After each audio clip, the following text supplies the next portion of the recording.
Welcome to DEMOCREPUBLIX, where we cover the real news that matters to we the people. Before we get started, you can support this channel by clicking the like button, subscribe and click the alarm bell for new content and for notification when we go live.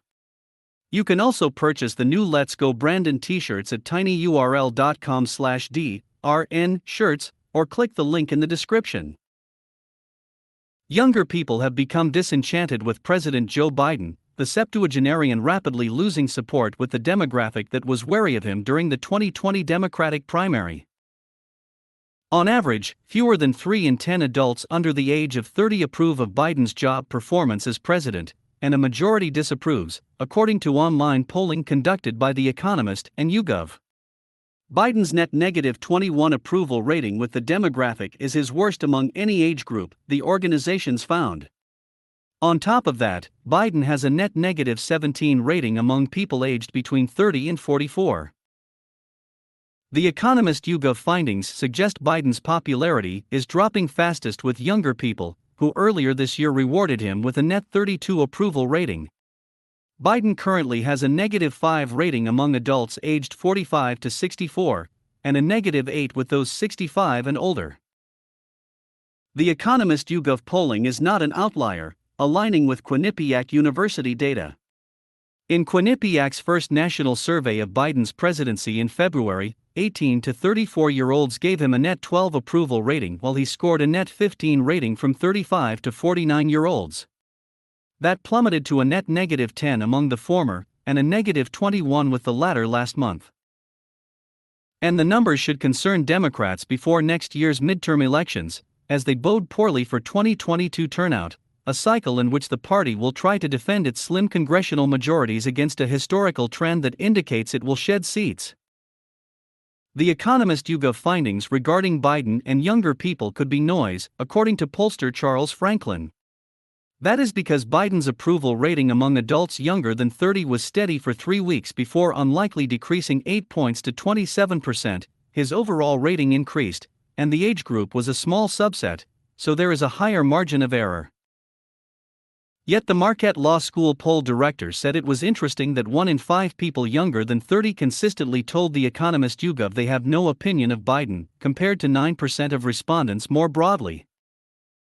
Suggests some disengagement among the young I hadn't suspected, he said.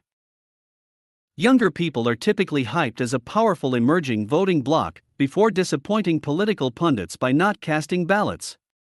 But last year, half of the country's population under 30 participated in the election, an 11 percentage point spike from 39% in 2016, according to Tufts University's Center for Information and Research on Civic Learning and Engagement.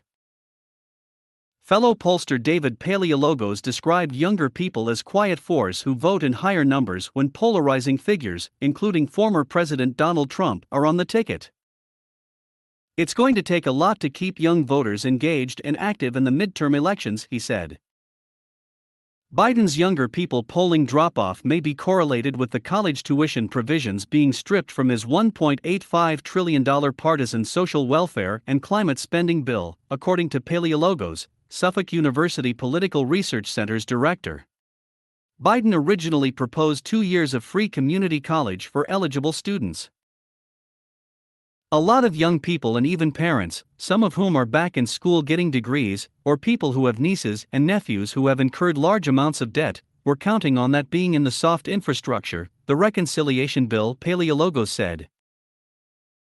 Biden's age has become a drag for younger people because the progress that they expected with Biden's election isn't being met by the actual results, Paleologos added.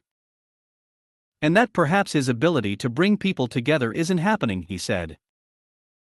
The White House was pushed Friday on the climate agenda in Biden's Democrats-only spending bill, which is now stalled in the Senate in part because of a member of his own party, West Virginia's Joe Manchin. The climate programs appeal to younger people motivated to vote by the policy issue, though several, such as those belonging to the Sunrise Movement, complain they do not go far enough. The framework was also the basis of Biden's pledge to the 26th United Nations Climate Summit. It's going to take more time than we anticipated, but that is the nature of policymaking, not just in the United States, but in many capitals around the world, White House Press Secretary Jen Psaki told reporters en route to South Carolina, where Biden delivered a commencement address. The president and many world leaders who are reading this or digesting it understand that, again, there are ups and downs in getting bills across the finish line.